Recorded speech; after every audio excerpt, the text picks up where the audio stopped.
د سیمې هیواد او د نړۍ تازه خبرونه هر غړي د کندوز رادیو څخه مه هېروئ.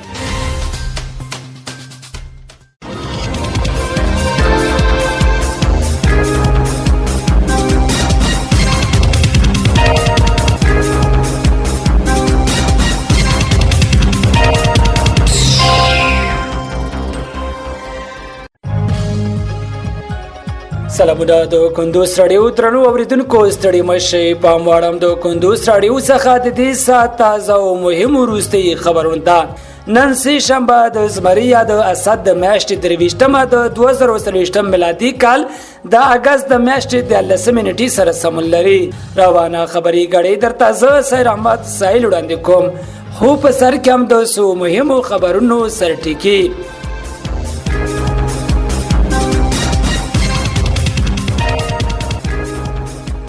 تقاوت ته د سوق شوي دولتي کارکونکو د خدمت موده د 2 کلونو لپاره تمدید شو.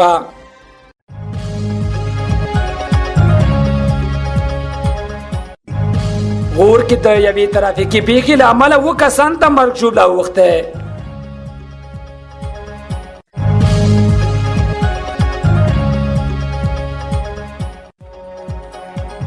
بند امیر لوبډلې په شپږیزه لیګ کې لومړۍ بریا ترلاسه کړه.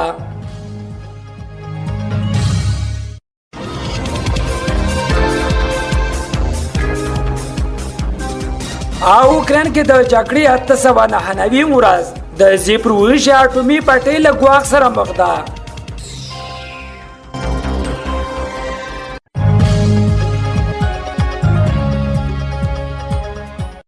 اوس هم بشپړ خبرونه. تقاوت ته د سوق شوي دولتي کارکونکو د خدمت موده د 2 کلونو لپاره تمدید شو. د تشکیلات او معاشونو د تنظیم کمیسیون د تازه پریکړې له مخې هغه دولتي کارکونکو چې تقاوت ته سوق شوي او یا هم روان کال تقاوت ته برابرۍ کې د روحي او جسمي وړتیا درلودلو په صورت کې د خدمت موده 2 کاله تمدید شو. یاد کمیسیون دغه پریکړه د لوړو زده کړو وزارت په وړاندیز ریاست الوزرا مقام ته د تایید په موخه لېږلې وه چې د ریاست الوزرا مقام د لارښوونې سره سم پریکړه وشوه چې د ښوونیز او تحصیلي بستونو هغه استادان او نورو دولتي ارګانونو مسلکي تخصصي او تخنیکي کارکونکو چې تقاوت ته سوق شوي او یا تقاوت ته برابر دي د روحي او جسمي وړتیا درلودلو په صورت کې د خپل لومړي درجه امر له تایید سره وروسته د هغوی تقاوت رفع او د خدمت موده د 2 کلونو لپاره تمدیدېږي. د سرچینې د معلوماتو له مخې یاده پریکړه د روان 1403 لمریز کال د اوري میاشتې د لومړۍ نیټې څخه د تایید وړ دی.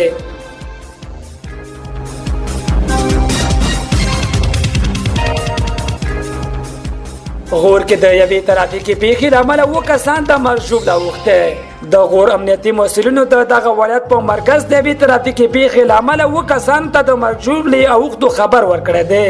د غور امنیه قومندانۍ د مطبوعاتو له ادارې څخه په استول شوي خبرپاڼه کې ویل شوي د دغه ولایت د مرکز فیروزکو ښار په کنډیوال سیمه کې د یو فلانکوش ډوله موټر د چپه کېدو په پیښه کې 2 تنه مړه او 15 نور ټپیان شوي دي. ټپیان د درملنې په موخه ولایتي روغتون ته لیږدول شوي دي. د پیښې لامل د موټر چلوونکي بې احتیاطي ښودل شوی دی.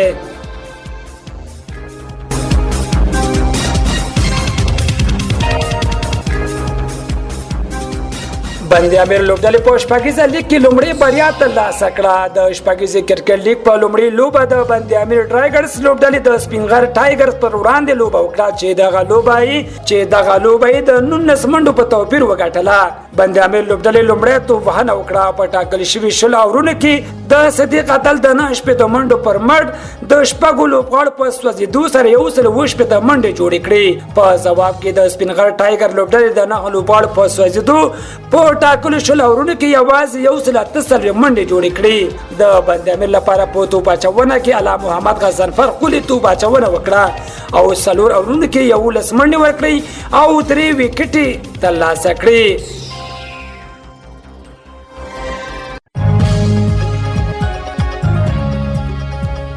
او اوکران کې د جګړې 899 ورځ زیپروژیا اټومي پټۍ له ګواښ سره مخ ده.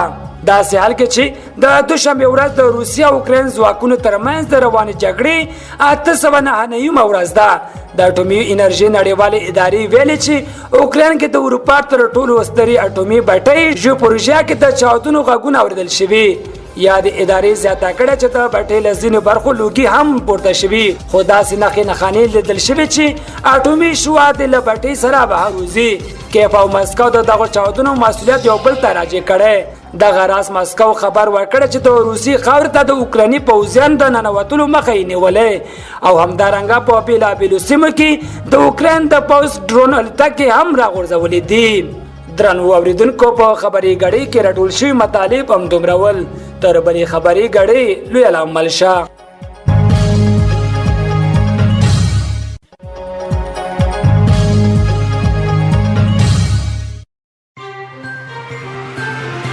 د سیمې، هیواد او د نړۍ تازه خبرونه هر غړي د کندوز رادیو څخه مه هېروئ.